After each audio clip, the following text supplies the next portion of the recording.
The Truth of the Princess by Imaginary XXX Shadow.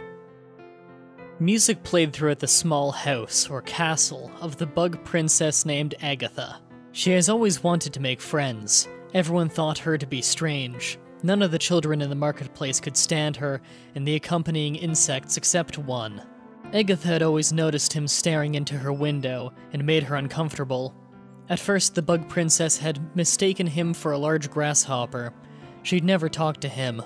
Occasionally, she would see people outside attempting to start up a conversation with the grasshopper boy, only for him to stay silent.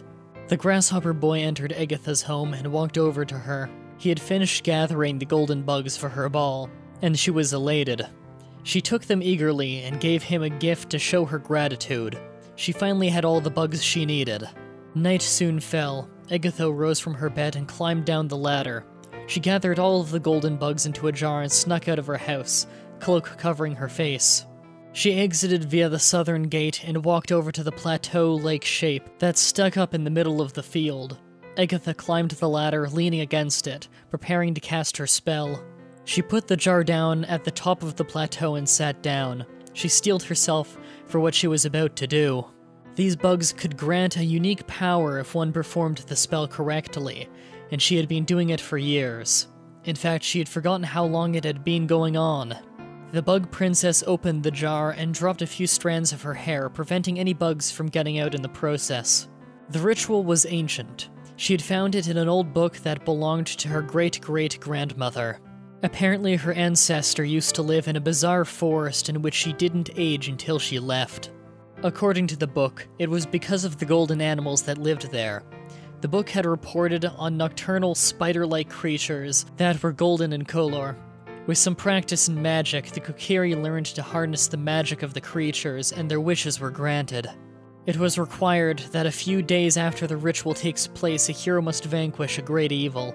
Agatha knew that the grasshopper man had nearly completed his quest to vanquish the greatest evil of Hyrule. The ritual was finished as quickly as possible, ending with the death of the golden bugs. The spell would take a bit to activate since she had to focus on her wish. Agatha walked back to her home and crawled back into bed.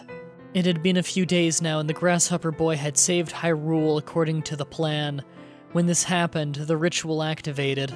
No one seemed to realize what had happened, and Agatha knew she had to hide the truth. If anyone learned of this power, chaos as everyone would try to get their wish granted.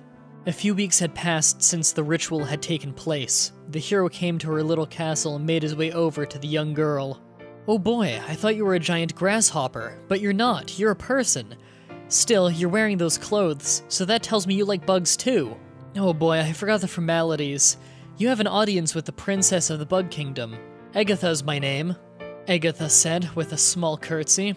Her ritual had worked once again, and she could live a pleasant life as long as she continued to do the ritual each time the hero came close to ending his adventure. She giggled and held back her urge to pout when he began to leave without giving her the golden bugs. If the bugs weren't given to her, then she wouldn't be able to complete the ritual. She needed all of them for it to work. Just before he opened the door to leave, she decided to call out with a small growl, "I know you have bugs." That was The Truth of the Princess. Final thoughts? A pretty good little story. I don't have much to say about this one. Short, sweet, and to the point. I personally didn't find it very creepy, however, I can see how some might with this one. There's nothing really wrong with it from a literary standpoint, and I enjoy how it's quite accessible, probably even to people who don't know the lore behind it. All around, it's a good story. That's it for this creepypasta. Tune in again next Saturday when we tackle yet another story made and sent in by the fans with The Black Cartridge. If you want to write your own story, help appear edit a story, or even just read the stories early, check out the description where you'll find a link to the Creepypasta section of my forum. You'll also find a link to the playlist of every creepypasta reading I've done. If you're interested in keeping up on my blog posts, join the Facebook fan page linked below, and if you want to support me and what I do, check out the Patreon page in the description. Remember that if you want your story read on the show, you must stay active on your post on the forum, as well as read the forum rules. Thank you all for watching, and until next time, sweet dreams.